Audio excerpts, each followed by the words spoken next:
All right, guys, it's me, DC Sub Sanctuary, and I'm here with the one and only Albert Boston, guys. I was trying to get things set up, guys, but we're here. I This is like a that live intro. stream. This is a live stream tonight, guys. We are going to be talking past soaps. Which past soap had the most profound impact? And of course, we're going to mix a little bit into the mix of course, this week's soap and review. Albert, how you doing? I'm good. How about you? I was doing pretty good. I was doing pretty good. I'm here. I'm here. But I was thinking about it earlier this week because I was obviously in Candace's Max Live, and we were just talking about so many past soaps. And I know for you, Albert, you haven't seen so many soaps. I think the only other soap you've seen was One One Like Life Love. to Live and Port Charles. So I know, Yes. I know you haven't seen many past soaps. But I want to ask, between those two, which one do you think made the profound impact? One Like Love. Because it was my first one. One Like Love. I was at this say One Like Love. Well, which Because it one do was you the think one the that most got me impactful intro. storylines? Oh, go ahead. Sorry, go Hmm? ahead. I was No, like, I'm saying it was the one that got me introduced in the soap opera. right. See, I remember, I think when I first started, like I said, it was All My Children. Um, but I think most impactful was probably One Life to Live. I think One Life to Live had the most dynamic type of storylines, honestly, from what I saw. Um, it was just, like I said, it was a different type of soap. It was a different type of soap between GH and All My Children. I feel like it was like a mixture. It was like in the middle. It was a middle child. It was a Marsha Brady. Was it Marsha Brady? Was a middle child? I think so. I guess so. I I'm think. starting to think about that. Like, well, which one's the middle child? Because there was one point I was watching GH, Port Charles, and um, One Like Love. And I guess it was probably One Like Love that was probably the middle child for me. Right. So let me ask Because, you this. Okay, sorry, go yeah, ahead. because I just said there's because Port Charles is like very supernatural and GH was very like mob stuff. So like One Like Live was just like drama and like murder mysteries and stuff. Right. I think back then ABC's goal was to start the day in Port Charles and end the day in Port Charles when they brought in because Port Charles came on at 12. So it's like you started the day with Port Charles and then you ended the day with Port Charles GH. That was Yeah, that was their goal back in the day. That was kind of what they were trying to do. I just thought about that just now because I remember the lineup too. Yeah. Because that was their goal back in the day with that. Because I remember when I watched One Life to Live, I want to say the most impactful storyline that I saw was a teen pregnancy with Star. That was like their biggest thing that they had at the time. And then they had a High School Musical right after that. Yeah, that was like their nurse's ball. They had like a little High School Okay, Musical thing. Now they were supposed to do a school shooting, but they never got the chance to do it because I think Virginia Tech was happening at the time. And so they had to scrap it. And I can't help but wonder if that would have been the storyline that would have saved the show, you know? you think it would have saved the show or? Because I don't know. I feel like it could have, but I felt like it could have backfired though too. They would You have know, been like, oh, it's insensitive, yada yada yada. I could just see it going left. I see that too, and that's probably why they scrapped it. But in my mind, I'm like, I think that would have been perfect because I mean, other shows were doing like Law and Order take their stuff straight from the headlines. They're not worried Yeah. about any of that type of stuff. So I felt like Soap should have done the same thing. I mean, literally, probably an hour before they have all that news. I get the sensitivity of it, but in my mind, I think, like I said, I don't know for sure if it would have saved the show because they didn't have who they didn't have who they didn't have as viewers. It was already not happening. But I think in some ways, maybe it could have because even when, for example, during COVID, when B&B came back and they had the mannequins, everybody was talking about it. Even people who didn't watch B&B, everybody was talking about it. The first show that came back from COVID, and they were using mannequin dolls, and so Oh, it that was got people's attention. hilarious. Yeah, Oh my god, that was you would love that too, right? And you weren't even watching yeah, B&B. when I first started watching it and I saw that mannequin scene with the lovemaking scene. I was like, oh, this show is great. I love it. Yeah. I'm gonna have fun reviewing this because I was like, oh, this is just over the top silly, Right. and I love it. Right. It caught people's attention at the time. It caught a lot of people's attention. I'm just gonna like try to breeze through the chat here, guys. I'm gonna try to do a little bit double duty with you guys here today. I got Nikisha saying she started with loving. George said definitely the one like to live. Vicky the altars. Meek says, "Hey DC, hey Albert, hey Meek, we see you." Rob says the best soap years are 1979 to 1999. And is it Kaiwan or Kwin? I'm gonna say Kaiwan because I think Taiwan. So I'm gonna say Kaiwan. What happened to the reboot? I don't know if you're talking about All My Children, but Kaiwan, they haven't managed to get a production deal yet with ABC. It was supposed to be titled Pine Valley. You're talking about the All My Children reboot. But from what I remember, like I said, with God, I lost my train of thought. Where was I? Where are you at, Robert? Albert. I lost my train of thought. Well, well, I mean, you were talking about the reboot. You were talking about the reboot, and you were talking about all my children's gonna be Pine Valley. Right. So they were supposed to be Pine Valley, but ABC. There's a deal going on with Kelly Ripa, Richard Nixon. Is it Richard Nixon? It's Agnes Nixon's son. I think his name is Richard Nixon. I'm not talking about the president either. And then Susan Lucci, because obviously I know you're familiar with the whole Prospect Park thing. When they came back in 2013, they were doing pretty decent on Hulu. They were doing pretty decent. They were getting the views. But then the One Life to Live people went to GH. And Prospect Park was like, "How dare you? Like, we're trying to use the One Life to Live people." Yeah, and then they killed off some characters. I remember that. Right. That was a whole thing, and they was like, "Oh, GH is Smith, they're trying to sabotage us." Like they literally said that in a statement.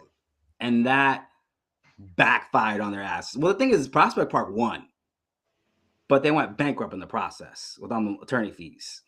Hmm. So now they're at where they're at today. And I mean, honestly, even Oprah backed them. Oprah had their show aired on the Oprah network to kind of help them out because Oprah was a huge soap fan, a huge Susan Lucci fan too.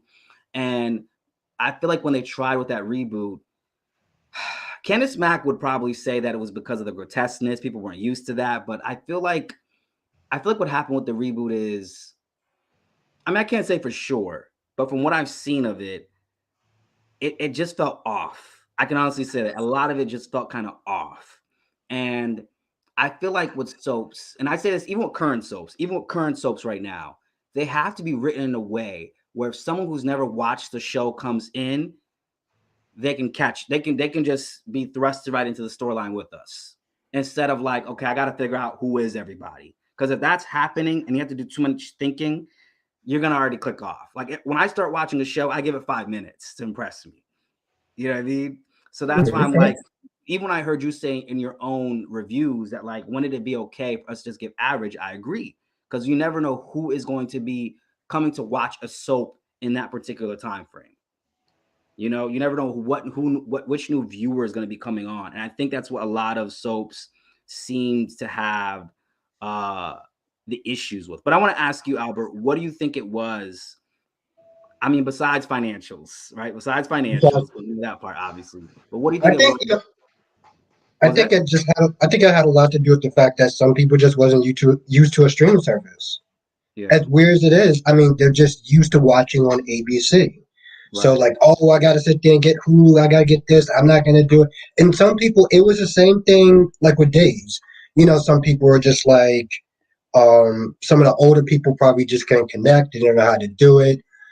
And Hulu was still pretty new back then too. right, So you had that going on. What's good, Candace Mac? right. I saw Candace. Hey, Candace, and hey, Ottawa, I see you in the chat. Ottawa, I see you. Ottawa, I see you. Ottawa, we see you. We already know. Ottawa, we see you. Good to see, buddy. But I also want to ask you, what do you think it was that led to the demise of us now getting down to four soaps besides financials? There's a couple of things. I mean, there's a lot of shows now that feels like a soap opera Hmm. that have all those soap opera elements in there, but you don't have to sit there and watch it every day. Right, There's what I'm saying? Like that's another reason too. Like there's a lot of shows on TV that has like drama and action, suspense, and romance, but I don't have to sit there and watch it Monday through Friday to sit there and keep up. So there's right, just a lot of competition as well. Because a lot of shows they have soap opera elements in it. And right. it's funny too because I was talking to my dad and I was like, technically, the show The Flash is kind of like a soap opera. When you really think about it, it has romance, it has action, suspense. It's not that different. You just tend to focus on one thing more than the other. You know what's weird? I think I'm just now coming around to being able to call a primetime soap like a primetime show soap opera. Because before I was like, no, primetime shows are not soap operas; they are primetime dramas. I know I'm just now coming around to that mindset. I'm just now coming around to it. But I would say this over the past week, I was watching episodes of Another World in the 80s, and I was noticing the dialogue, the backdrops, especially when we're talking about. I know you don't even know any of these characters, Albert, but we're talking about Rachel, Corey, and Ada, and I just can't but help but notice that when there was a scene when I was watching Other Worlds in the 80s, there was something going on with Rachel and Mitch, and I think Rachel was pregnant with Mitch's baby, and she was going over to Ada's house, and Ada's house, obviously it's in the 80s, it looks very older, very outdated to us now, but I just noticed in that particular scene how it just felt like a realistic house, right? Because I feel like that was also a thing missing with soaps that really like popularized them was the relatability, in soaps. And I feel like as I was watching that, I don't know, I just felt like I was watching her go into Ada's house and she was cleaning up the dishes and everything, and they're talking Like a, about like it's a real house, like it's a real yeah, it scene. felt like a real house because that's the thing. Like I remember Jean Pasante, she used to write for The Young and the Restless a couple of years ago, and she said the issue with YNR is that nobody's striving for anything on that show. At least that's how it was at the time. This was back in 2014, 2013. She said nobody's striving for anything in the show because how many people do you know that owns a conglomerate, business? And everybody who has that, or knows somebody who has that. It might seem that way, but it's not that way. And she's like, soaps need more of that relatability. In fact, when I first started watching All My Children back in 06, I think that was what caught me about it. Yeah, you had Adam Chandler with the big crazy mansion and all the other stuff, but it was just like there was a relatability context to it that kind of helped you really connect with the characters. Does that make sense? Yeah. No, I got you. I got you. It makes sense. So you feel like that's another reason that kind of like ruined the show now, or just why not? I think that like not so much YNR, but just I want to say soaps in general, because yes, soaps did have the exaggerated mansions, from the 90s and all that stuff. And that also helped. That was like their next evolution of allowing their popularity to continue, but they still had these relatable storylines, like social issues. You saw that with Robin and Stone, or Cindy and Stewart, All My Children, or even Christina and Kiefer, 2010. Yeah. GH, you know what I'm saying? Hmm. Like we had those kind of storylines, or Stephanie revealing that her mother abused her on Bold and Beautiful. Like those kind of storylines kind of helped with the realism of soaps. Made you feel okay, wow, this is a real soap. This is a real things happening. And I feel like now, not to say they're not still trying to do those things, but it's just it hasn't been the same. And those are the things that made us really connect with soaps, because I watch classic soaps too, and I see a lot of the contrast that goes on. And I want to ask you this: what was one storyline GH? Not so much the best storyline, because I know you're really GH verse, so I have to go there with you on GH. Yeah. Which storyline would you say on GH was for you the most storyline that you were able to connect to on a realistic level, if you can think of it? Hmm. I don't know if I can actually think of it as far as connecting. I gotta think about that, and I'll get back to you because that's wow. I can't think of Loaded anything question. right I just dropped out the loaded question. Yeah, now. it's a loaded question. I think for me, one of those storylines was probably, "Hey Janet, what's going on? Rob, what's going on, guys?" Um, I would say for me it was Another World, not Another World, As the World Turns, where Luke Snyder's friend Kevin dropped the F bomb, and it was in the middle of the show. Yeah, they did this back in 06. Oh, 2006, not 1996, No, 2000. 2006. This is 2006. He dropped that F bomb. He's like, Luke Snyder is a this and a word that rhymes with maggot. And Oh, it was wow. live. And I was like, oh my God. I was like, they said that. But you know what? As controversial as that was, that felt very realistic for me, because at the time, people part of the LGBT community were going through a lot. These are real, it felt realistic to me, right? It felt realistic. It didn't felt like they were trying to paint things up at that time. It was a realistic story. That's why I felt like even on GH with Terry and Chet, I would have loved to see that explored, because yes, like Chet was okay with Terry being transgender, but I would have loved to seen what that would look like over time. What kind of struggles would he go through? What kind of things would he face in that? You know what I'm saying? So that, Wait, you talking about, well, that scene was on GH? Because I do remember that scene being on GH. This was a guy that was sitting there beating up people of the LGBT community. And I do remember him sitting there saying that. no, this is on As the World Turns. Remember, this is on As the World Turns. Oh, okay. I remember that However, on GH, and I could have but I was sworn. connecting it to GH. I was connecting it to modern day GH with Terry and Chet, Okay. how they could have explored that with them. Because I don't know, I just feel like as I was because I always watch a whole bunch of soaps during the week. I know you're probably watching past like Marvel shows or I'm watching past soaps, but I just noticed the difference because that was one of the things that attracted me to when I started watching All My Children or One Life to Live. And when One Life to Live had the One Pure People storyline in 2007, it was a racist arsonist in Landview. They wouldn't do that today because we have cancel culture and it'd be too Yeah. spicy. Mhm. It would be too spicy for them to even go there on that. Like, for example, Janet mentioned something in chat. She mentioned Luke and Laura. And, and I've said this before in your live and so many other places, even on Candace's live, as controversial as Luke and Laura was, that saved GH. Yeah, I can see that. That I saved can GH. see that. I feel like it saved GH back in the 80s. It saved it from cancellation. And that's why now GH is at where it's at today because of Luke and Laura. Well, I can't say today. I feel like the Bob Guzzi years kind of is the reason why we're spread out. Yeah. The Bob Guzzi days. The Bob Guzzi days. I mean, this is my thing. Do you feel like you've seen a lot of realism in today's soap from what you've seen? Um, And which soap is most realistic for you? Probably Wino with the Chelsea storyline, the depression part. So I Yeah. would sit there and say that. Because when you start putting a disclaimer in the beginning, it's about to get real. You Right. know it's about to get real right then and there. Right. I would Right. sit there and say that. Right. When that happened, I was like, oh, this is gonna get good. I was like, we haven't a disclaimer on the show in a minute. I mean, I think the last time I recall seeing a disclaimer for a soap episode was Todd and Marty during the KAD storyline. What was that storyline about? That was a storyline where Todd attacked Marty in the fraternity house. And it was a whole trial, One Life to Live. So basically, Okay. Todd had raped Marty, was like in the whole fraternity house or whatever. And that was like, what was it? It was a whole trial that he went through at that time. And then, of course, then years later, Star ends up with the boy who is the son of Marty Saybrook. So of course that happens. You know what I mean? Of Okay. course that went down.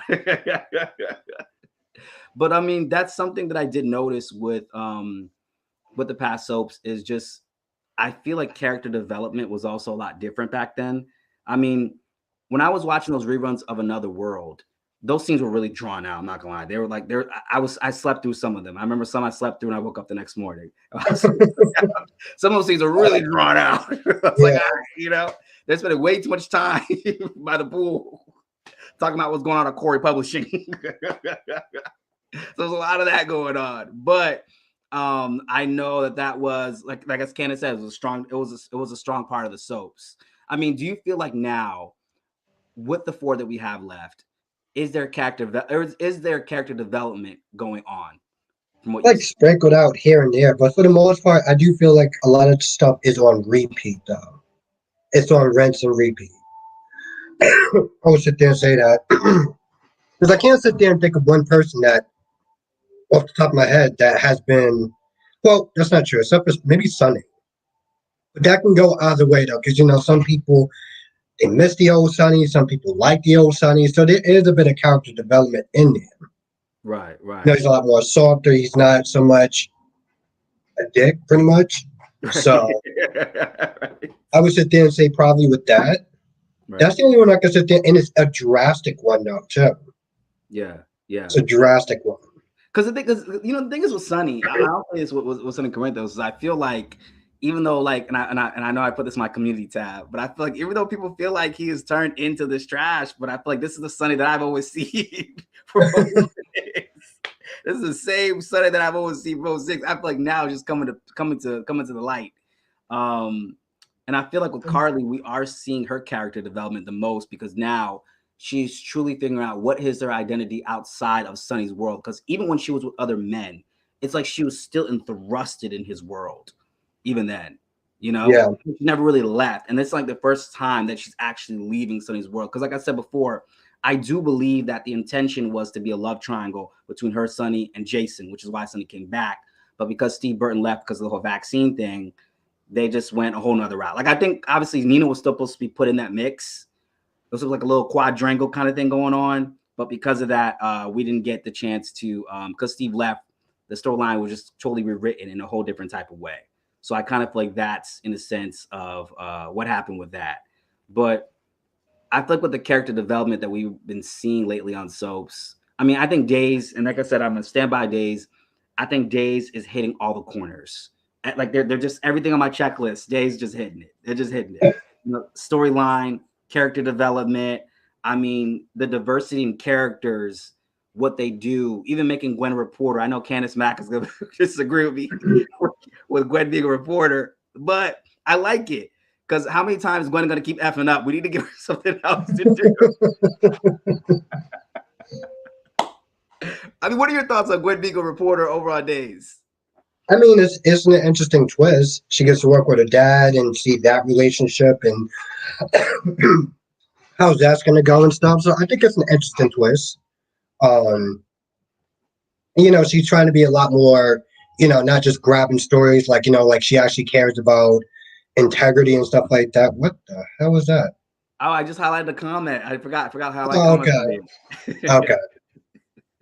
So yeah, I think that's interesting. We know it's really funny. You listening to say, but you like this version of Sunnydale, right? I, I Compared to the old version. I do. He's a little less trash for me. A little less trash. Yes, I Yeah. do like. And the reason why I like this character, this side of Sunny, is because I feel like there's a vulnerability in him that I'm not saying was not ever seen at all, because we saw that with the episode where he had to confront his demons about Deke, his stepfather, and stuff like that.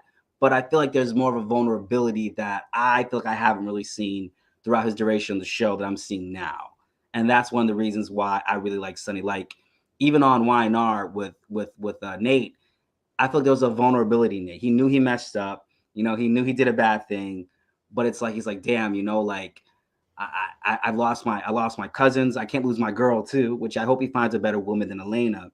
But right now she's trying to stick by his side and be there for him.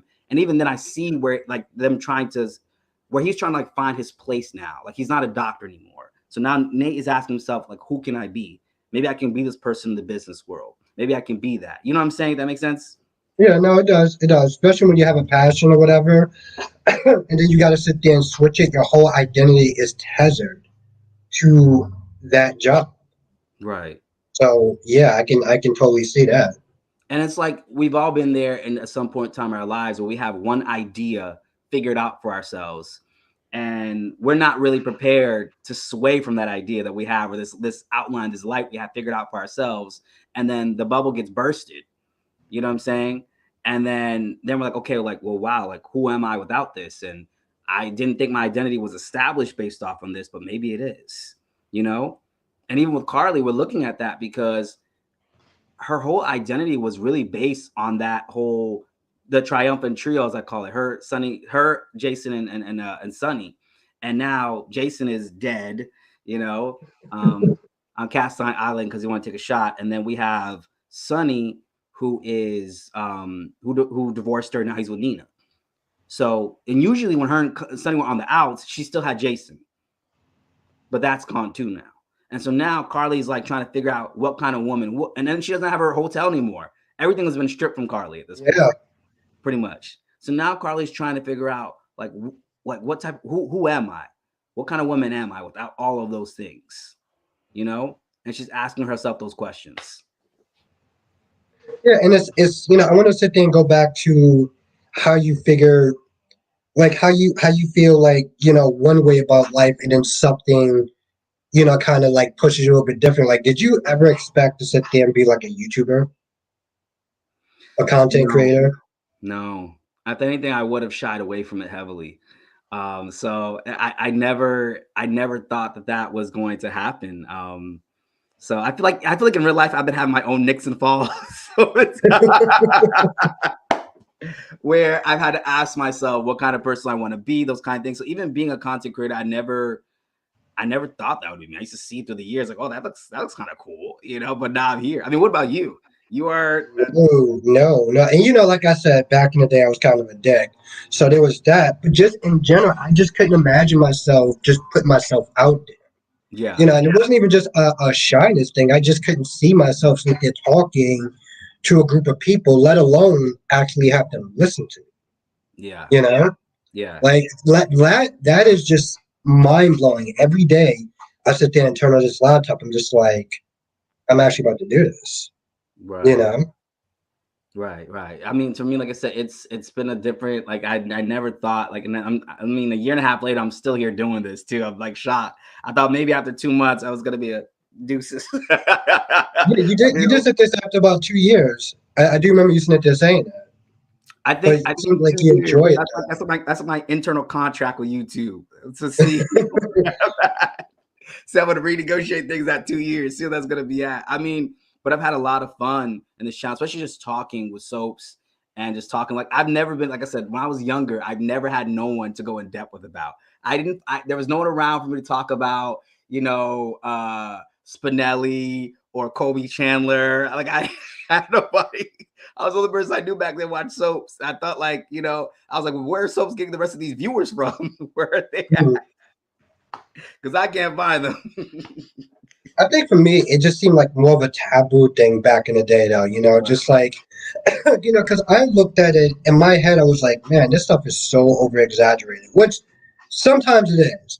But I just never imagined me being like, all right, I can actually enjoy this. I can sit down, watch these characters, learn about these characters, watch them go through these struggles, and it's not like a superhero thing. It's just about people and drama and craziness.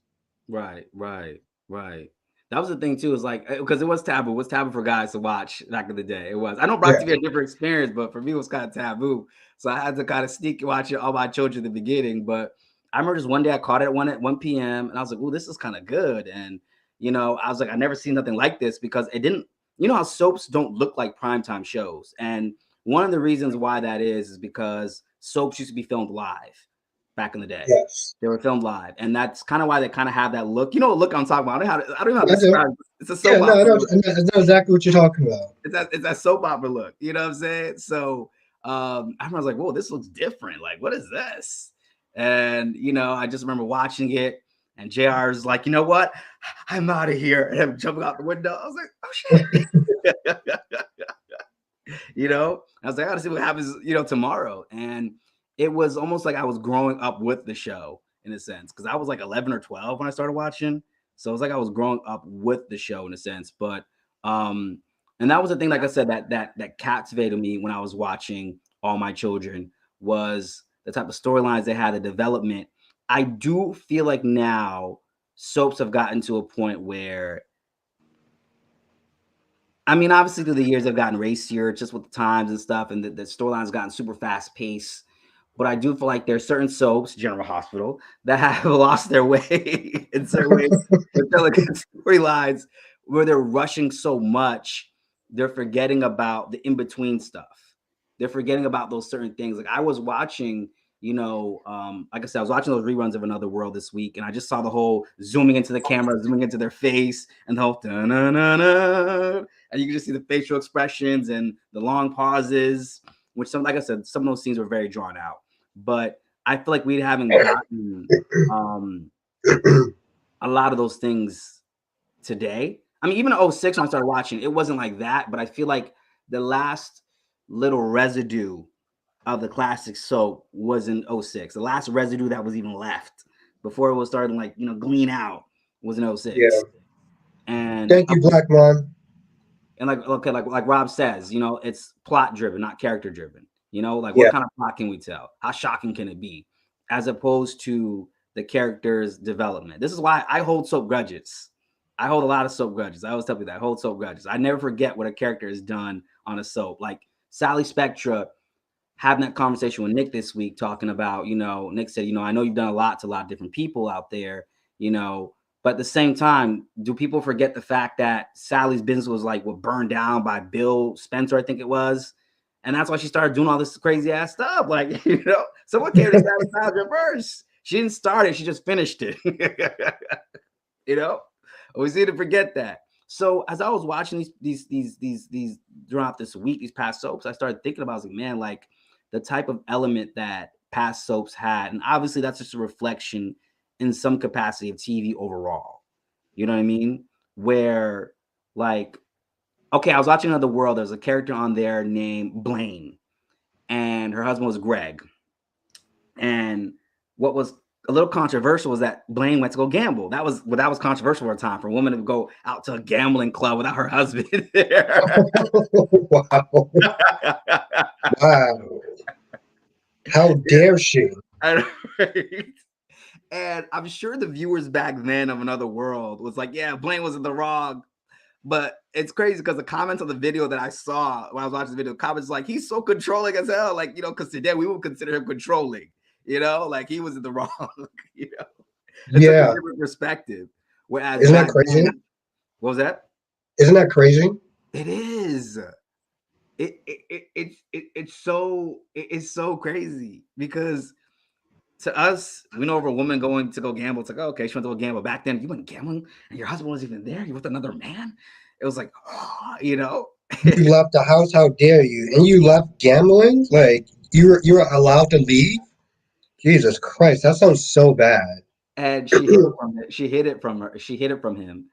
And it was a big thing. And granted, he thought that she was having an affair. That was another thing too. Thought she was having an affair because when I was watching it, like I said, Souls back then, the buildups took a long time. We got the reveal. You think this is what happened to GH? This ain't nothing. They took a long time to reveal, but they actually had decent storylines in between. They had a lot of decent dialogue in between too.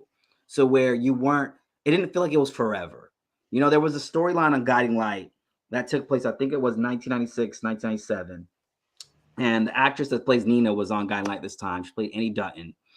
And there was a storyline where it was revealed that Annie Dutton, I think, she goaded Reva into throwing her over the staircase. And it was an umbrella storyline. And I remember with that particular storyline, like everyone was included. Everyone's included in that storyline. It was an umbrella storyline. And it ended with her in the courtroom going, oh my God, I'm dying. She wasn't really dying. That seems like something that she would sit there and do, like the actress. I can see her just doing that. Right. Because the thing is, when Cynthia Watros first came to GH, I think one of her first few scenes was the wedding with Valentine, where she ran out and goes, That was hilarious. I couldn't, at that point, I got to sit there and laugh at the little moments like that because it's like, that wasn't meant to be funny, but I enjoyed it so much. And when I saw that scene, just when I saw that scene, I was like, I don't know about her as Nina. That's the first thing I thought. I was like, I don't know about her. Now I love her. You know me. I'm a Nina fan. You know what I'm saying? Yeah. Well, I mean, do you like the actress that plays her though? Also. Yes. Okay. Yes, I do. But at that time, on that scene, and I wasn't really familiar with Cynthia Watros and her work. I wasn't really familiar with it. But when I saw that scene, I was like, I don't know about her as Nina. I don't know about her. Like the second Jordan even had to warm up on me. She really had to warm up. And just when I was getting used to her, she's like, guys, I got to go to a treatment center somewhere.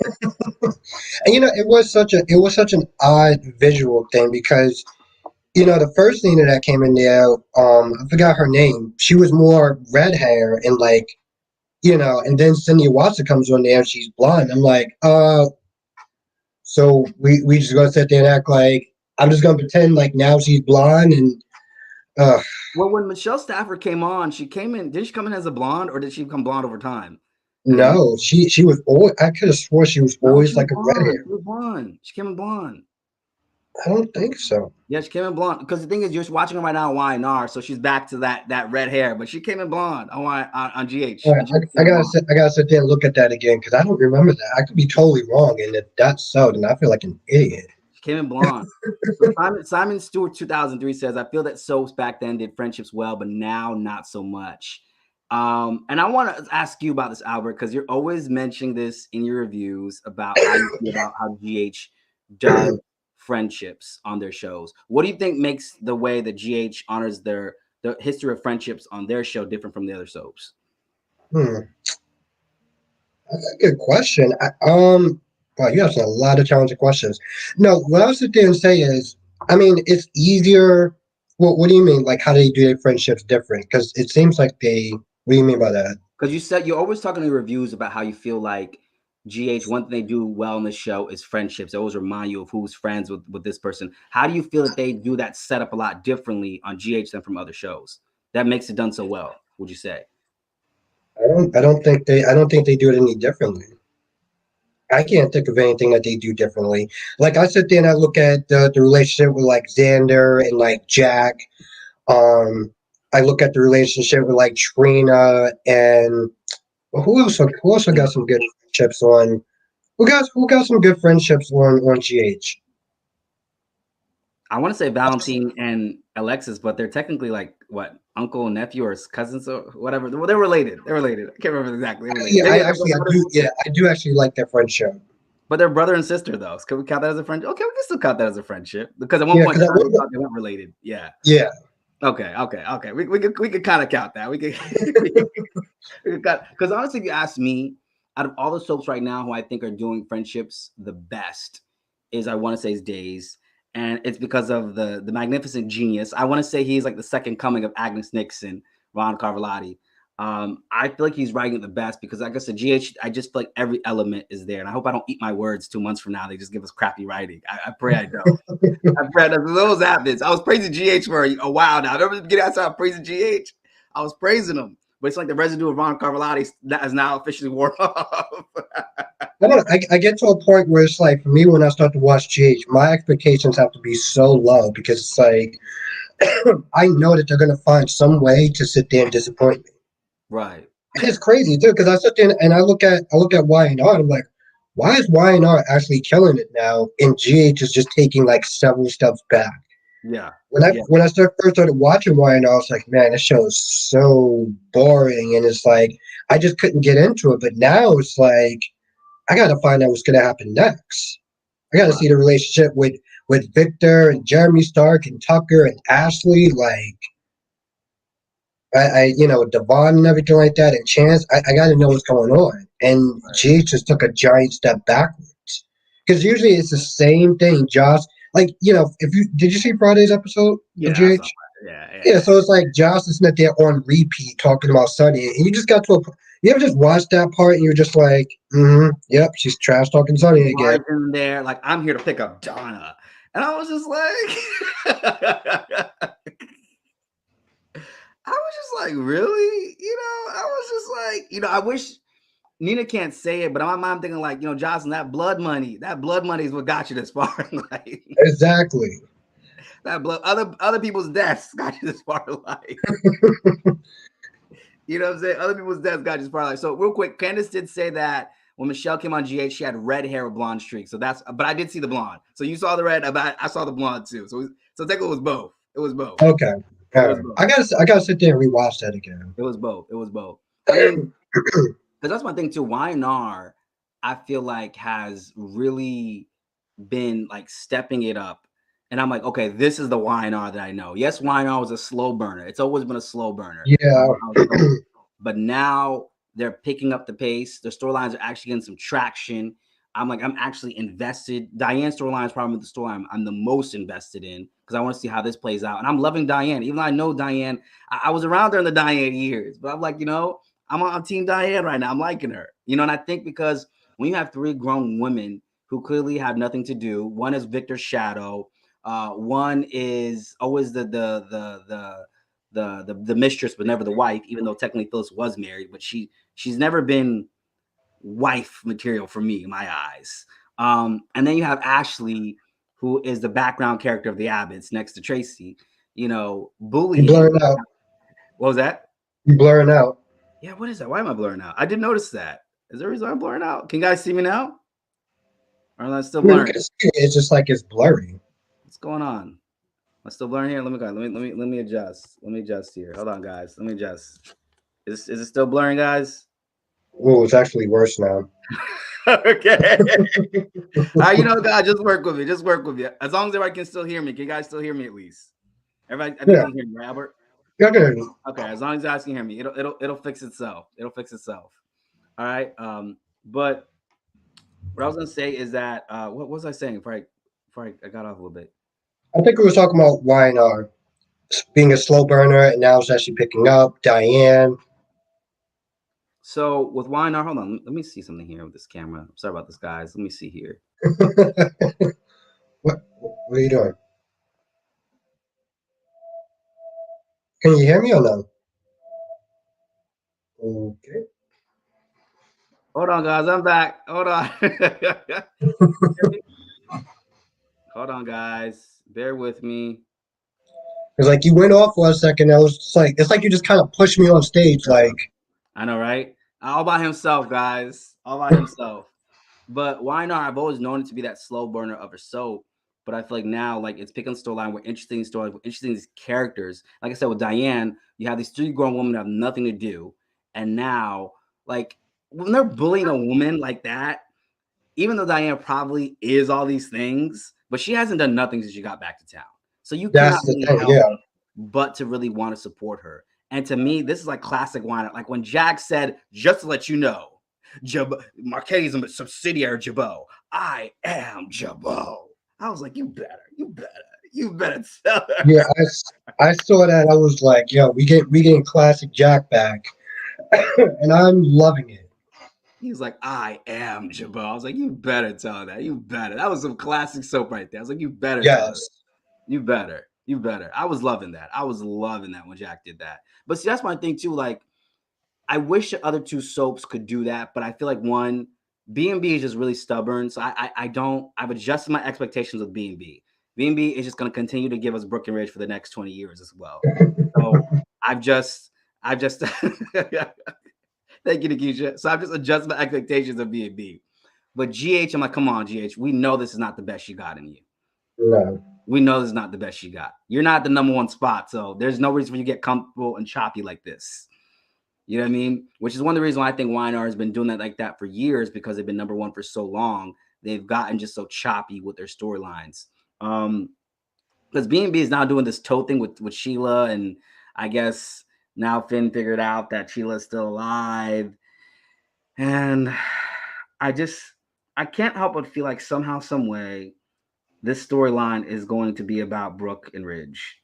Like every storyline is on B&B. Like I don't see that. I mean, I don't see that now. Maybe back then, maybe a couple weeks back then, I would sit there and say that. But since you do have the actor that did take some time off, I don't see that. but who's taking time off? The actor that plays Rich, he's supposed to be taking like maybe 3 months off. Okay. Oh my God. Well, I mean, I'm grateful. Not that I want Thorsten Kail.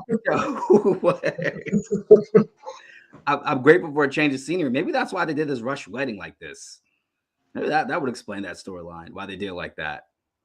Yeah, yeah, because the actor was sitting there saying he's going to take some time off to be with his family and everything like that. So yeah, Right. That would explain that. I mean, hey, I'm with it because I want something different this time around. I really want something. Shanika says Jack was heated, reminding me of when he told Gloria off after his father died. Great acting. Yes, Shanika. I remember that too. I remember when he even threw Gloria out of the mansion after his father died. And she was his father's widow. But Jack took everything from her and just left her with trash bags. He threw out with trash bags outside the Abbott Mansion house. And she's like, no. She's at the gate. She's like, no, Jack, please. And he was just so harsh about it. I was like, damn, Jack, damn. I was watching her those times. And that's why I think that even with Daniel coming back, I think that Lily and Daniel will definitely come back in together. This is why I think so. Those two will come back together. I really do. oh, yeah, no, it definitely. I mean, the minute he came back in, here's the thing: they started setting the groundwork for a while with Daniel and Lily because you know Lily and Billy have been having issues like there's no tomorrow, and Billy has been extra with Chelsea, Right. just extra, leaving Chancellor Winters and everything like that. Oh, I don't know what I'm gonna do. I'm gonna sit there and find myself, bro. You're like 40-something years old. What do you mean you're gonna find yourself? Like That's what you're happens just when you gonna have too much stand. money. Yeah, exactly. But that's the thing. I mean, are they like technically like a rich family or something? Which one, the winners is or the Abbots? Habits. Yes. They are Okay. rich family. Yes. They're considered a rich family. Yes, 'Cause I'm because they have like the Abbott technically he mansion. doesn't. Yes, Yeah, because I'm like technically he doesn't really have to work, does he? he doesn't. Technically doesn't. You know, I mean, for people like Billy and Jack and Victor, they work because they want to, and they want to challenge and to rise up and just create a legacy. But in terms of financials, they don't really have to work. I thought about that. I was like, wait, he's technically rich. He could just stay at home all day and clip his toenails. Like, he doesn't have to do anything. He He doesn't. He really doesn't. doesn't. But you know what they say? If you got too much time in your hands, that's when you get into some trouble. Exactly. That's when you get into a But little yeah, bit of no, trouble. they've been setting the groundwork for that for a while. So that's gonna happen. Like when Right. we did our last live, I was like, yo, I was like, Billy, you're making it so easy for Daniel at this point. It's not even funny. And I Right. was rooting for him too. I was like, yeah, he doesn't have anything on Jason Thomas. He doesn't. Right. Now I'm just like, yeah, I guess I was kind of wrong about that. And that's why I feel. Hey, Jakarius, that's how I feel too. Is that in the sense of when I look at those other soaps in the past, is like the characters had to have a sense of purpose, right? So there was even a time in Guiding Light where, and like I said, Albert, I'm giving a little bit more of a rundown because you don't know who these characters are, so I got to give more explanation with you. But there's a scene in Guiding Light where Philip Spaulding is going to the boathouse. He meets Bradley Rains, who was the father of his girlfriend, Beth, at the time, the stepfather. And he had just lost Bradley Rains just lost his job at Spalding, so he's pissed. You know, he lost his job. He doesn't know how he's going to provide for his family. He's kind of struggling with that. He's pissed off. Makes sense. And so he decides, in that anger, to suggest to Philip the possibility that I think it was that Alan was not his father, or he maybe overheard it at the party. And seeing those little dynamics, because and Bradley Rains hated the Spaldings. He hated them. They were like this rich family that had money, and he couldn't make the bills every month, so he was pissed off. And they're just enjoying everything in Springfield.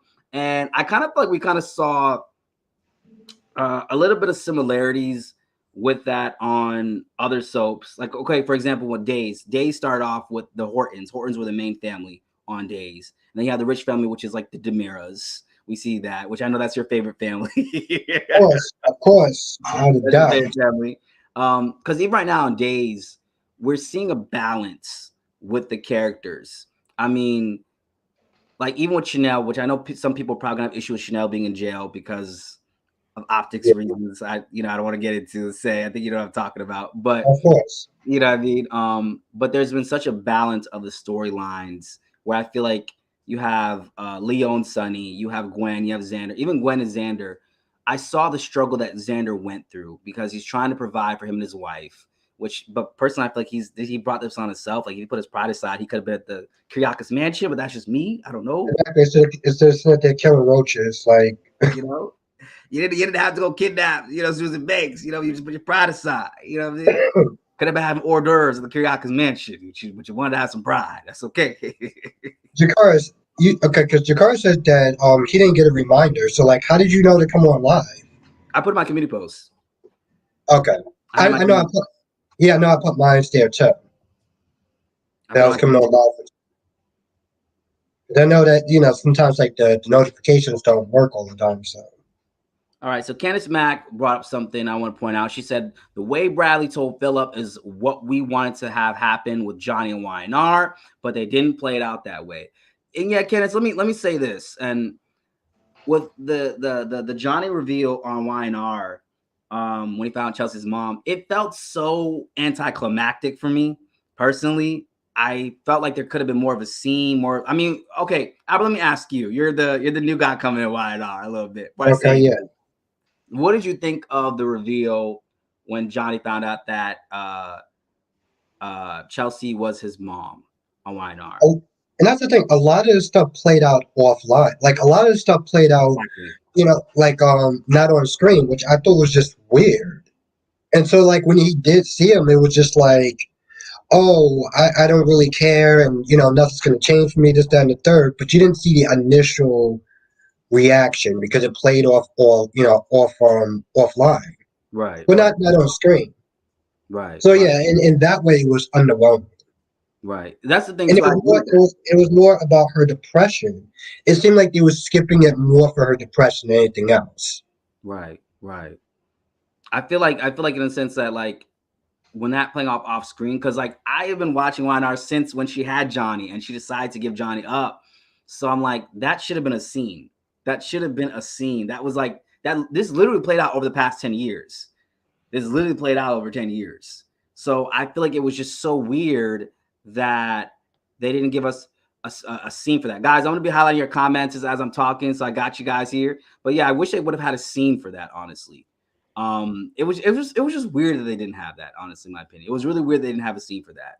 BDI Derek says, let's talk about JFP, which is Jill Farron Phelps. She is really famous for one killing off Maureen Bauer and Guiding Light, and for my favorite General Hospital scene ever. When Sonny says to Dante, "Goodbye, detective," and they go, "You guys, I will never forget that scene, guys." When Dante goes, "What are you gonna do, Sonny? Is this the kind of man you want to be? You cockeyed bastard." And then he was just breathing all hard. You know, Dante probably had that little lump in his throat. You know, had that little lump in your throat. You can't talk because you know what's about to go down. What did you think about that scene, that storyline, Albert? Back then it was just shocking. It was just one of those things. It's like you knew it was going to happen, but to see it play out.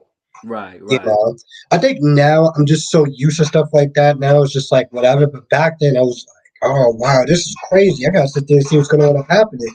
Because Olivia came in. Olivia was like, oh, that's your son. This, that, and the third, and it was just like a whole thing. So I just remember that just being a really good scene. Right, right. That storyline. Oh my god, I felt that little lump in his throat, and you heard the little opera music. It was like an Italian. And then while the opera music is playing, Jocelyn is getting baptized, and the priest goes, "In the name of the Father, the Son, and the Holy Spirit." It was so dramatic, but honestly, tell you the truth, that's a soap opera right there. You Right. know, it was heightened, but like that was a soap opera. Those are the type of moments that you look for in a soap opera. Right, right. Because I feel like those moments, like there was such a build up to that. And then when Olivia comes in, it was in slow motion. You just shot your own son. And then he just goes there like, let's get him some help. I'm sorry, father or not, but if you shoot me, it's on sight every time I see you. And it was crazy too because he covered up for him and everything like that. He didn't want to, he didn't want to sit there and like go to jail on a technicality or something like that. I'm like, really, bro? But it's not just so crazy how it went from that to where they are now. When It you is. really think about it, like it's It it's is. insane. It is. But one thing I do love is that Sonny has never gone to the lengths of ever trying to get Dante to compromise his badge. Not that Dante would ever do it, Not that. And honestly, it's weird. Those two kind of remind me of Gus Itoro and Alan Spaulding in Guiding Light, where Gus was a cop and Alan was his father, and his mother was the maid for the Spauldings, and it was revealed that he was a Spaulding. Like, I love those kind of storylines where they get a long lost son or daughter, and the person is just a complete opposite from who they are and the rest of their kids, because Dante didn't grow up entitled with blood money, putting food on the table. Same thing with Sam. Same thing with Sam compared to Alexis. Right, right. Sam and Alexis are just complete opposites. Like one was a super feminist, and the other one would just use her body to get what she wanted. It was like literally the opposite as far as viewpoints and everything. Right, right, right. I felt that. I felt at the time. Okay, so quickly here, before I get to Zakarias' comment, guys, I'm like multitasking here. We talk about Albert, we talk about Passos, and we get to the chat. Okay. So Sean Demetrio says JFP killed off and exiled the Qs. Now we are left with the Q wannabes. How do you feel about the evolution of the Quartermains? How's it been in the past 10 years on the show, Albert? I feel like in a lot of ways, it kind of went a little downhill. It kind of went a little downhill. Back then you had Edward and his shenanigans. You had Monica. You had what was the dad's name? Alan. Alan. Alan. Yeah, and you had his shenanigans and stuff like that, and of course you had AJ, and now it's nowhere like that. It's just like it's Ned and his little beef with Michael every now and then, but it just doesn't feel the same. You had Emily and she was dating Nicholas, and the family didn't like him, but now it just doesn't feel like that. And we had You Tracy know? too. And then I mean, we have Austin Gatlin Holt, which is like a mouthful. We have Austin Yeah, Gatlin Holt, and that has not gone anywhere. Someone mentioned earlier in the chat, wish I could remember who it was. I think it might have been Jakar or someone else. Whoever you are, please forgive me. They said how like the chemistry that he had with Britt was something you noticed. More chemistry with Britt, obviously with Max, people saying for a long time. But I will say that I think with Austin Gatlin Holt, there were so many missed opportunities. I don't get why he wasn't at the Quartermain Thanksgiving, or at least showing up and saying, am I invited?" Especially since he made peace with them after everything that happened. It's just weird. Like now he's just a lone ranger on his own in Port Charles. It's like I wouldn't be surprised if his character went off screen 6 months from now. yeah, I can see that. It's just the way that they have these characters and these storylines. It's like some of the stuff is working, the other stuff isn't working. You have the Heather, you have the Ryan, you have the Esme stuff that's working, but then you have the Austin stuff that's just like, all right, what are we doing with this character? And of course, you got Britt, the actress is leaving, so it's like the questions is, are they going to recast her, and what are they going to do with that? And then you Right. have stuff that's just on repeat, like Michael calling him names and Josh calling him names and forced conflicts. Like seriously, it's so what you said. It's just all over the place. Yeah. There's no true organization from what I've seen what's gone down with GH at this point. And for me, I'm happy they've given Miss Wu something to finally do because I didn't care about Holly. I don't know what it is. Even though I know I wasn't there for her storyline, but I just wasn't mesmerized by her scenes. There's nothing that captured me about it. But when Miss Wu was good, because like I said, Miss Wu, what they could have done with Miss Wu is they could have had Lucas come back, right? Um, him and Brad, because I mean that right there, they're part of rival mob families right then and there. That was enough. That right there could have been something. That alone Yeah, could have been something.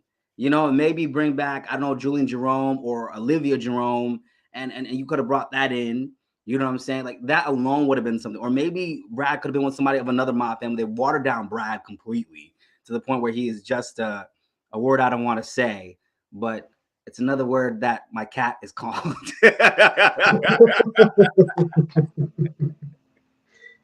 But it's just like, like and that's the thing. Even with Brad, when you really think about it, he's just been somewhat wasted. Like he's been back, and it's like, all right, cool. He has this friendship with Britt, but besides that, he had this little conflict with Miss Wu, but now he's all, oh, I like my job, I'm happy. And it's like, then we don't see him for a while. It's like, what is going on with his character? right. That's my whole thing. I feel like there's so many. Like I'm like, what is this character here to do? Like I thought, was he gonna like do like a shootout from his Wu or something? I thought even at least that was coming. You know, maybe he was gonna do something weird, a big shootout or something like that. That hasn't even come. And I'm like, okay, so like, what is Brad here? What is his purpose? Or just to like cheer Britt on and be her sidekick? Because I'm like, this is not who his character is. And I don't know. To me, it's just like a missed opportunity. People were saying that maybe Miss Wu was Rory's mom, which because we hear Rory talking about his family recently on GH. Maybe that's why his last name is Cabrera. I don't know, like making it a little ominous as to what Rory is. Okay, let me take that statement back because I could be taken some types of ways. So what I just said. Let's just bring it back. Let's try Yeah, it again. right. But Simon's, yeah, Jace does have way too many characters, but we've all said that though. But no, but on a serious note, I'm wondering what if GH did make. Okay, let me be careful what I'm about to say. What if GH did make Rory ambiguous enough in that way, so we're not realizing right away he's Miss Wu's son? Do you get what I'm saying when I say that? Yeah. Okay. I think those of you in the chat, watching, I think you know what I mean when I say that. Okay, because I don't want to put nobody. Right? I think you know what I'm saying. All right. But I think that's what if that's the case, because that would be very soapy. He's a cop. His mom is Miss Wu. You know, it's just so many things they could just be doing better right now. So many things that they could be working on and improving on, and they're obviously not. And that's why I have to say with Days, they're number one right now. With Weiner at number two because Days, I like even watching with EJ recently. Days, mourn his mom, seeing him and Rafe toast to get the little bottle of rum, and they hate each other. So that Yeah, was like I felt that scene. That Rafe knows, EJ, I know you ain't shizzle, but you just lost your mom. So you know what? How are you doing? Like I felt that. I felt that in yeah, that scene. that was a great scene. Yeah, it was. It was. I felt that in that scene to see that.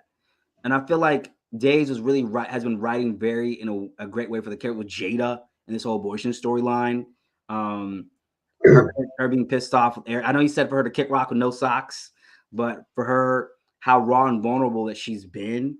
Um, I don't know. They just to me, like I said, I feel like with Days, they've just been writing very well. And to me, Days just reminding me a lot of when I watched One Life to Live back in '06. It's giving me a lot of those classic elements of every storyline is like completely different from the next to where you don't know what's going to happen. You know what I mean? Like even the whole governor elect thing. I love that aspect of it. And I want to know, what do you think about that storyline with that, with Paulina and Sloan and Chanel?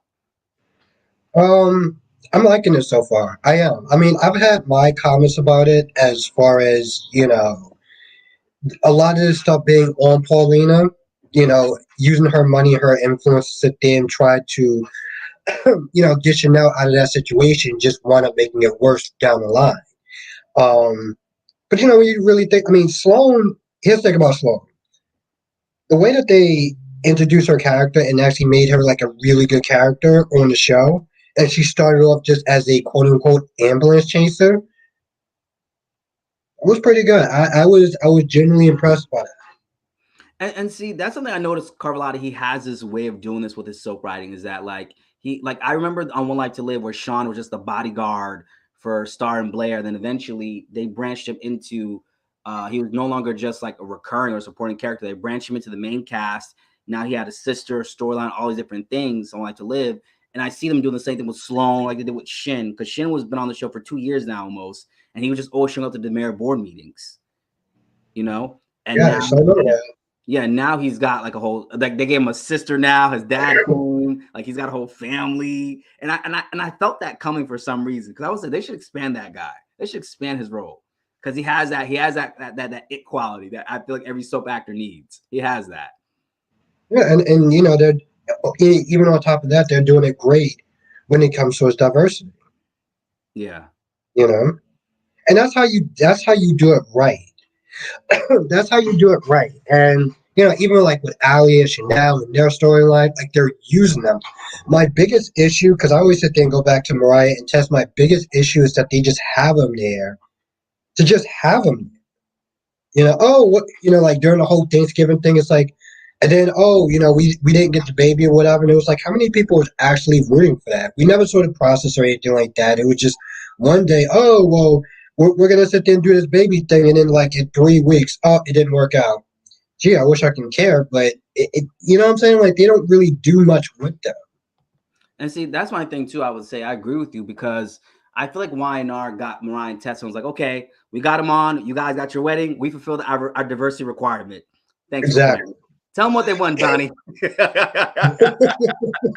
That's what I feel like Whiteheart did. And so that's why when people were making such a spectacle about Mariah and Tessa, Mariah and Tessa, they're getting married. And I was like, I don't know what you guys are celebrating for. This is, well, maybe they do have something to celebrate because this is about as much as you guys are going to get from Mariah and Tessa ever again. So you know what? And, Celebrate this moment. and that's so sad. That is so sad. It's like you have these fan bases that are Taraya fans, and I'm just like, what are you fans of them? Oh, like what have they been doing lately?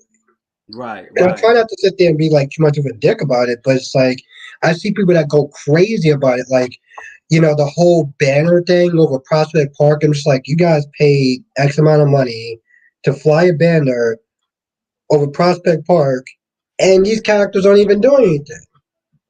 I mean, okay, all right. I I, I can sit there and just I'm just gonna sit there and shut up at this point because it just my whole thing is again I feel like they're just a diversity quota. because you know how it is on B&B. Because being, I mean, I agree with you because the thing. Well, okay, I agree with you about dividing just a quarter part. I agree with you about dividing just a quarter part. You know I was going left with it, right? You know I was going Yeah, left with I knew you were going left. You reeled yourself out just in time. Well, you I know me, I can sit there and go in, but I'm not going to go in on your live. I'll do it on my live. I don't want you to get canceled by association because that's what most likely will happen. His views do not express the views of the soul sanctuary. They do not properly reflect the views of the soul sanctuary. You know, people usually put that disclaimer out there. But honestly, I agree. The thing about it is, I've noticed with YNR and a lot of the other soaps, like Keisha said, that GH uses only the queer characters as pawns, move main characters, stories along. I agree because I feel like with certain things we're seeing on the soaps, Days is actually using their LGBT characters, and it's like, okay, you're more than just being LGBT.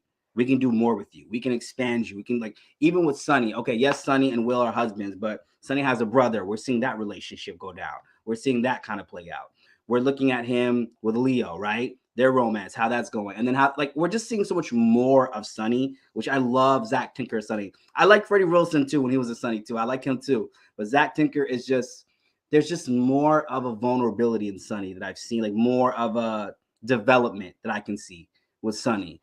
Like I said, even Chanel and Allie, it's not just like, oh, we're gay, we're in love. Now it's like, okay, how is the relationship going to pan out with Chanel being in jail? Like, we're watching them go through all the stuff that every couple goes through on soap, and not Yeah, just like, I'm coming out, I came out too, let's be together. Okay, we're together, and then you never see them again. That's what happened with a lot of soaps. On One Life to Live, we saw that with Kyle and Fish. As the World Turns, we saw it with Luke and Noah.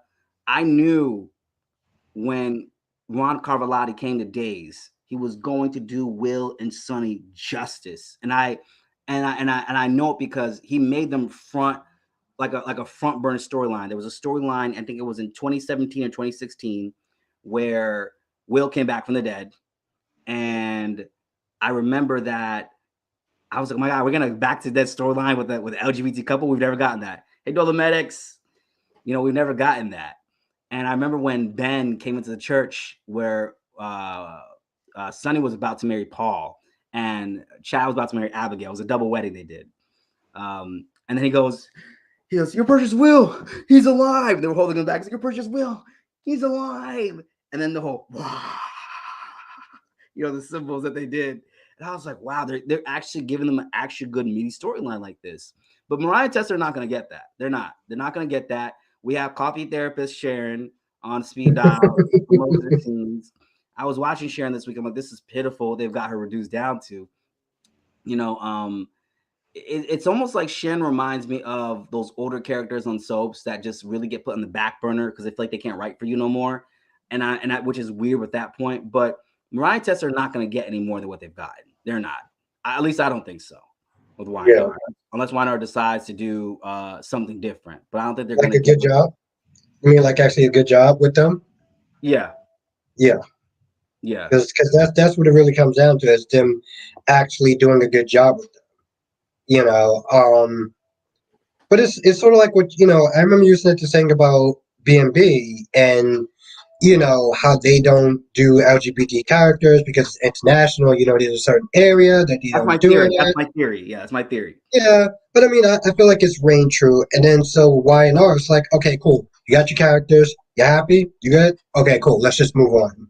Right, So we right. don't see them for like another 3 or 4 weeks, give or take, and then it's just like, all right, what are they doing? Right, right. That's one thing too. I feel like that. So Kat says, sadly, I think that's true about most LGBTQ couples on the past, but I agree that Days is slowly changing that. Like I said, I agree with St. Albert because, hey Kat, by the way, hey Kat, how you doing, Kat? But I would say that I agree with you saying because with B&B, that's what I've noticed. Like they've had LGBT storylines, but it's it's just it's just really weird for a show that takes place in Los Angeles supposedly that there's no gay people, there's no storylines that guys could do to develop out. But I knew Dave's was gonna do that well because I just know that that's the way Carvalhotti mind thinks. Because he's like, okay, I need to write storylines for people of all different areas of their lives and not just as one thing. And maybe that's what One Life to Live taught him, maybe as a writer, since that show, the theme of One Life to Live was diversity in a sense. Um, Was But he the on that rest of show? what was that? Was he writing for that show? Yeah, he wrote for One Life to Live.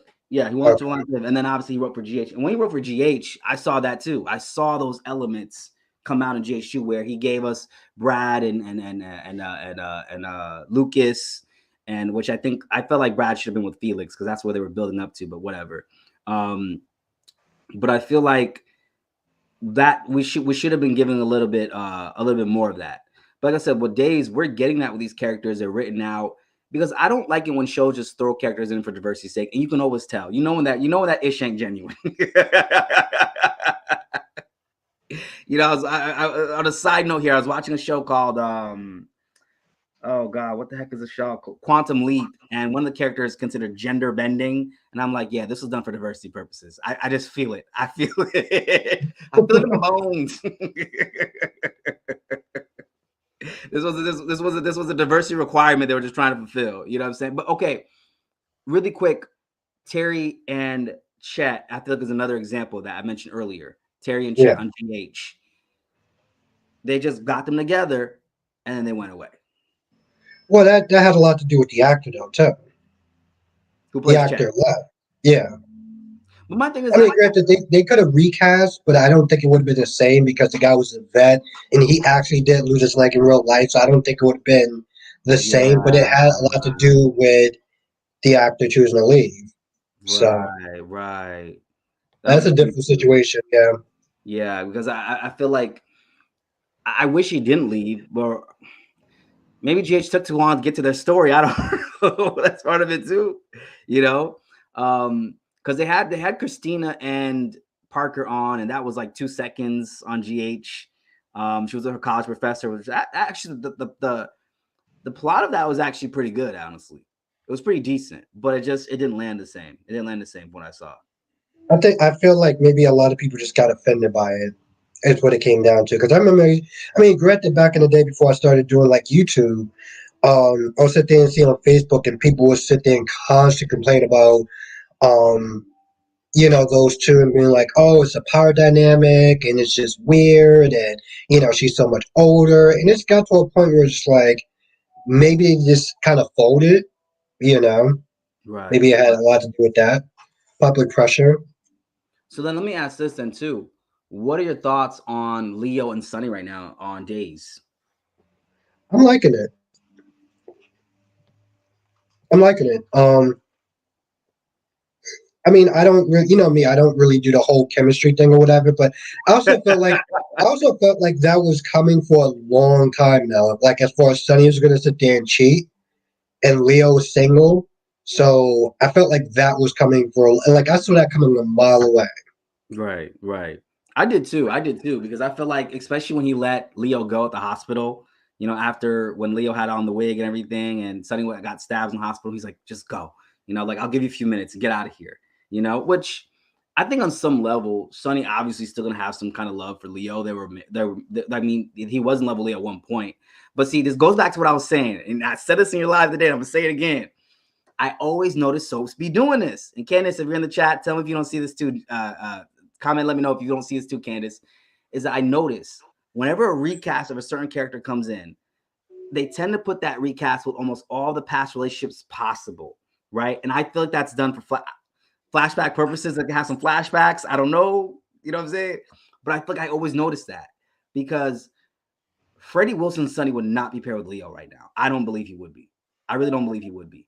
But yet you have Zach Tinker's Sonny getting ready to be paired with Leo. And I think it's because Zach Tinker is a recast Sonny. And so for just in case if Zach Tinker is on the show for a long time, they're trying to pair him with Sonny. They're trying to pair him with Leo, right? They're trying to pair his Sonny with Leo. So that way for flashback purposes, all those things can be there. And I feel like Yeah, I that's what remember happened. you. Go Yeah, I ahead. remember you said that with B&B with Right. Taylor and Ridge. Yes. Because I don't know, they always just tend to go back to re-explore. Like, even with EJ Nicole, I feel like they'll slowly re-explore that again since this is a recast EJ, so he can have that chemistry. So he can have those, so they can establish his EJ having that chemistry and that flashback and all that stuff with Nicole. Since James Scott is never coming back, so we're gonna presume that Dan, stay on for the long run. But I mean, have you ever noticed that on the soaps, Albert, with GH? No, that's the first time when you said that I was like, that made sense. That made sense. But I never looked at that until you said it that way, and I was like, okay, you know what? That actually makes sense. Because that's something I noticed a lot with these soaps. How they always do that. They always put the recast with almost everybody in the orbit possible. Just to establish a little bit of that chemistry. So I was like, okay. I think that's what's going on here with this Sunny. I think that's what's going on here.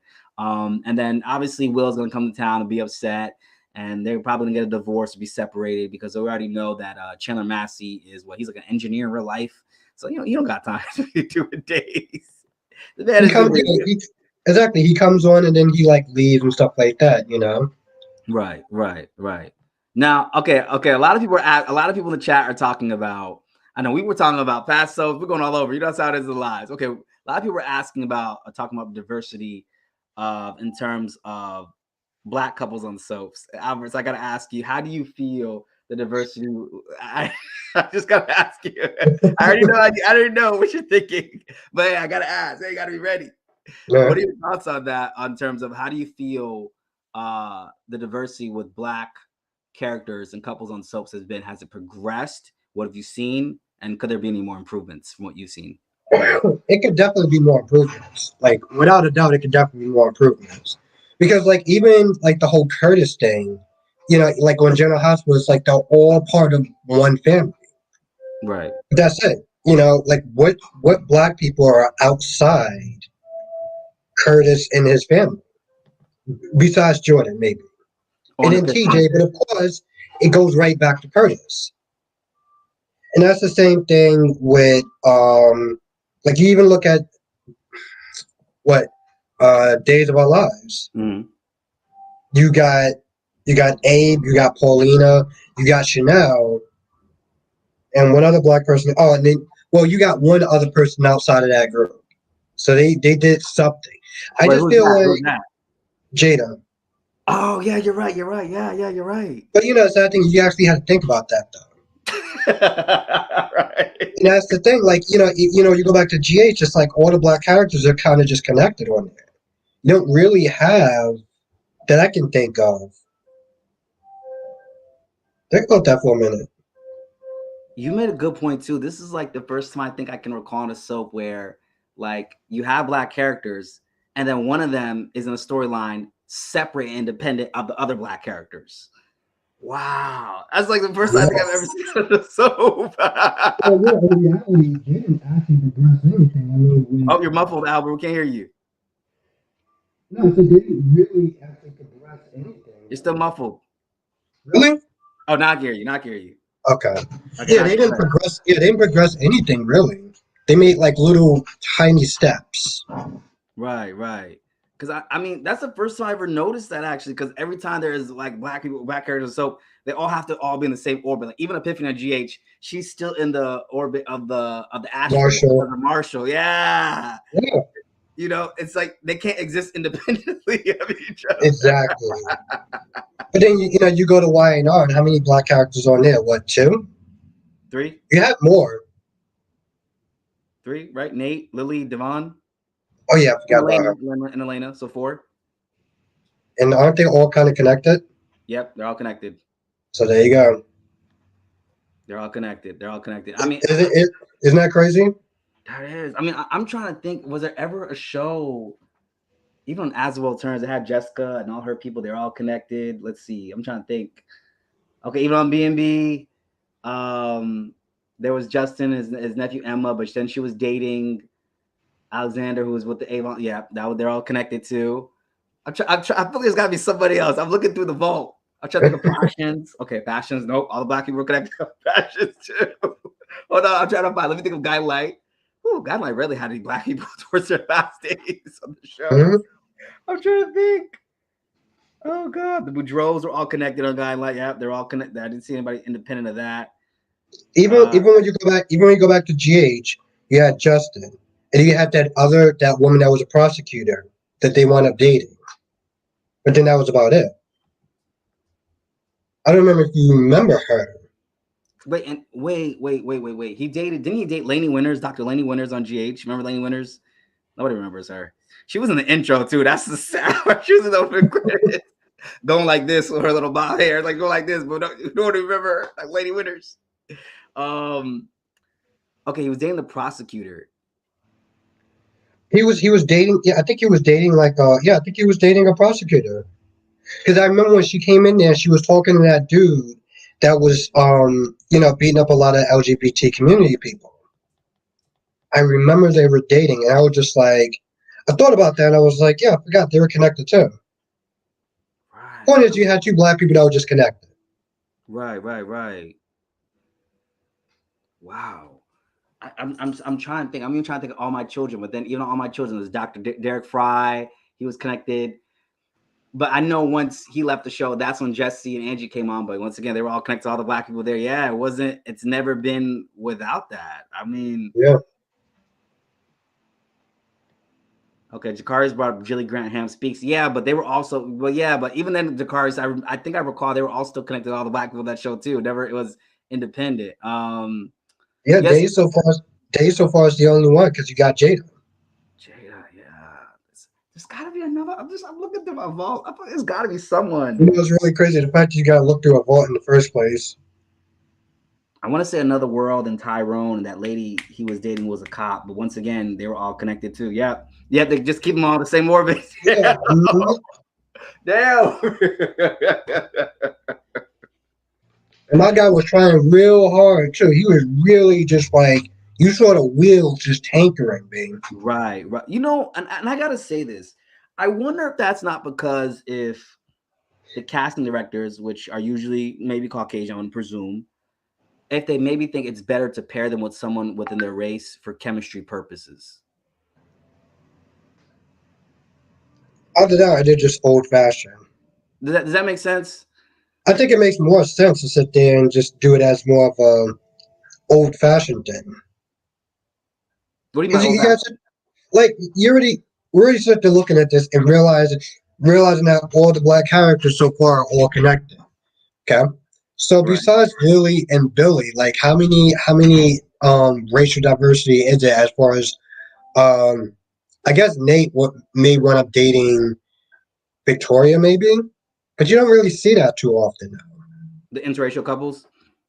Well, we saw that with Days, so I said I'll take that back. We rarely see it, but we saw it with Days though, with Chanel and John. One thing I will say is Weinar did it with Ken and Lily and gave them kids, and we saw them raise the kids, which is I think we rarely saw that on soaps where it was an interracial couple married and raising the kids. That was a very rare thing I thought we really see on soaps. But I mean, like I said, I never even thought about it like that. Like they usually are all in the same orbit. They never operate outside of that. And Days is probably because Jada has nothing to do with Paulina and Abe, and like she has nothing to do with them. Yeah, She's in her own little world outside the world of Salem. And I mean, that is a little more realistic to me because I don't know if they think all black people know each other. You know? I mean that's true though. And it's just one of those things where it's like we could sit there and laugh about it, but at the end of the day, it's also pretty sad though too, Right, because it shows a level of just not caring. right, You right, know? right. It's as if they can't take them out of that whole like they can't take them out of that range. They cannot take them out Yeah. of that range, which is But they crazy. don't want to. It's not so much they can't; they don't want to. Yeah, yeah. I never even thought about that. It's so crazy. Like wow, like like I mean I guess I probably had those thoughts through the years, but now I think about that, that's very very true. I mean, but I'm also just wondering if that's just for chemistry purposes that they do it like that.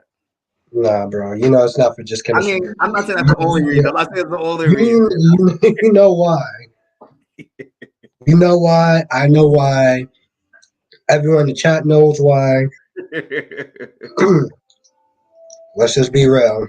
Yeah, yeah. I definitely think that it's definitely yeah, it is that. It is that. It is. I mean, but I'm impressed that Days managed to do Get that. one. Yeah, they got one. Yeah. They just got one. And Days is telling two LGBT stories at once. That's very rare at soaps. Yeah. Telling two concurrently at the same time. That is also rare. Abby and Devon. Oh, you mean as far as interracial? Yeah. Oh yeah, Abby and Devon. You're right, Janet. Abby and Devon. You're right about that. You're right And about of that. course, Yeah. Billy and Lily. Okay, yes, yeah. Well, yeah, they are an interracial couple. Yes, yes, yes. Interracial couple. Yes, yes. Because we've seen a lot of interracial couples on soaps. We've seen those. But in just terms of interracial families on soaps, that's a whole different ballgame. The only time I think I've ever seen that, and it could be other examples, but one only example I can really recall is Kane and Lily, and then Charlie and Maddie, who are their children, and them raising them. Oh, Rick and Mel and Guy and Light. You're right, Jacarius. Rick and Mel and Guy and Light. Thank you, Jacarius. Okay, Nakisha says, I don't believe they go by chemistry. On YNR, Amanda and Billy had more chemistry, but they put her with Devon. Didn't work because Amanda ain't Hillary. All right. Right. That's true. That's true. Well, Hillary would have been more spicier. It would have worked. Tom and Simone on GH. But that was like the 60s, right? Dr. Tom Hardy and Simone. It was like in the 60s. It was before my time. I know that much. Because I feel like I've rarely seen that on soaps, rarely. But I mean, you're right about that. That honestly is a good point. Honestly, with that, so definitely is. But guys, we've been out here for an hour and 26 minutes. It's the call time, guys. It is the call time, guys. But anyways, guys, this has been our live chat today. I had a great time. I'm gonna have to do another one of these, bringing Miss Candice Mack in. She's like the soap historian, you know. But I had a great time doing this live. Any closing words, Albert, before we depart?